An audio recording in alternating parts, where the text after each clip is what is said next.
Hello guys, magandang araw sa inyong lahat. Lalong-lalo na sa mga content creator na kagaya ko. Sana more followers, more viewers sa atin sa araw-araw. Kung gusto nyong makita kung paano ko ito niluto, please panoorin nyo yung video ko hanggang sa dulo para malaman nyo kung anong mga ingredients na nilagay ko dito. Ngayon, umpisa natin sa pag-rated ng carrots. Maraming carrots para ang nilagay ko guys.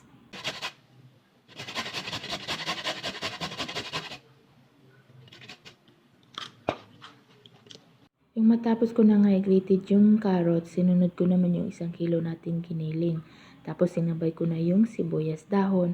Naglagay na rin ako ng garlic powder, tsaka sesame oil. Sinunod ko naman yung pinaghalo kong paprika powder, pamintang puti at tsaka itim, onion powder, garlic powder at tsaka ginger powder. Tapos naglagay na rin ako ng asin at tsaka konting ajinomoto.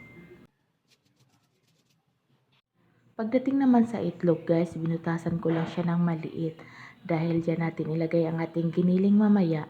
Tapos yung itlog, yun din ang ilagay natin sa ating pinaghalo doon sa carrots at giniling at iba pa. Sa pag-crack pala guys, ingatan lang natin na walang mga shell na maliliit na masali doon sa itlog. Kasi delikado yung shell.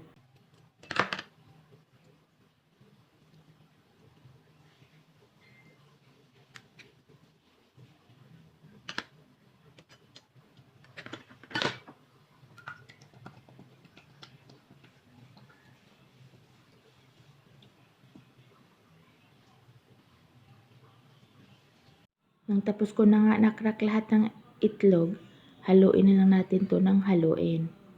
Pero bago natin siya ihalo doon sa giniling, kailangan natin itong salain para makasigurado tayo na walang shell na mahalo. Matrabaho talaga to guys, pero kung gusto mong makakain ng healthy na pagkain at masarap, kailangan mo talagang trabahuin para makuha mo yung gusto mo.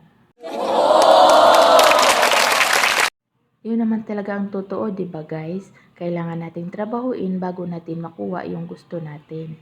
Hindi lahat binibigay ng easy lang.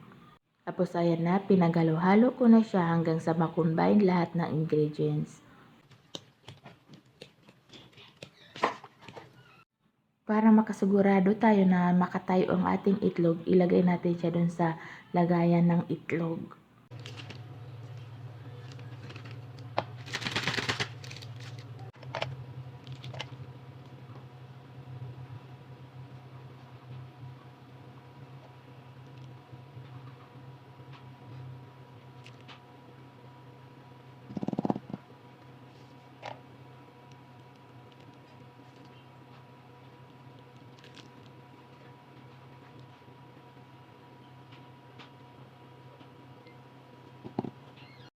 Para nga hindi matapon ang ating steam egg, binalot ko siya ng foil.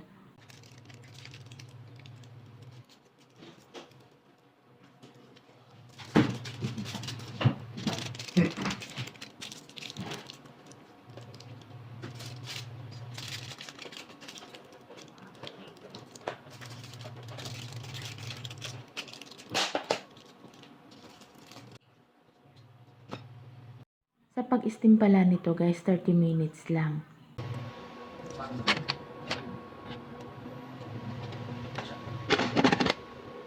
Tapos yung natira pala guys, ilagay natin dyan. Bali dalawa pala yung ganyan. Tapos i-steam din natin yan. Tapos babalutin ko ng foil yan.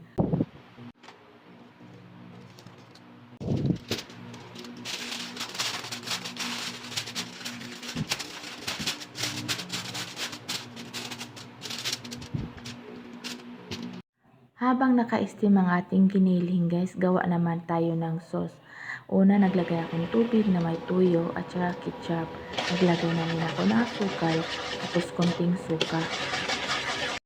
Tapos naglagay lang din ako ng konting cornstarch. Pangpalapot lang yan sa ating sauce guys. Pero dapat, pag maglagay tayo ng cornstarch, dahan-dahanin lang natin hanggang sa makuha natin yung gusto nating lapot ng ating sauce. After 30 minutes nga nung okay na ang ating steam giniling, kinuha ko na ito tapos binalatan ko. Make sure lang natin guys na sa pagbalat natin kailangan matanggal lahat ng shell kasi baka makain natin yun tapos makain din ng mga bata, delikado. Nung nabalatan ko na nga lahat ng ating steam giniling, nilagyan ko naman siya ng sauce. Sa paglagay pala ng sauce, depende sa inyo kung gaano kadami.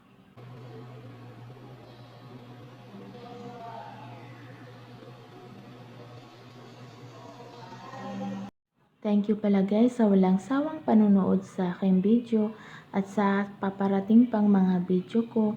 At sana nag-enjoy kayo habang pinapanood yung video ko guys. Sana wag niyong kalimutang mag-like, comment, at saka share na rin guys. Thank you in advance. At ito na guys ang ating steam giniling with carrots and egg. Pwedeng-pwede ito sa mga taong nagda-diet guys. Masarap din kasi ito siya papakin. Hindi lang kay papakin, pwede rin siyang ulamin. Pwedeng-pwede rin sa mga bata. Thank you for watching ulit guys. Thank you and God bless sa ating lahat. Bye-bye guys!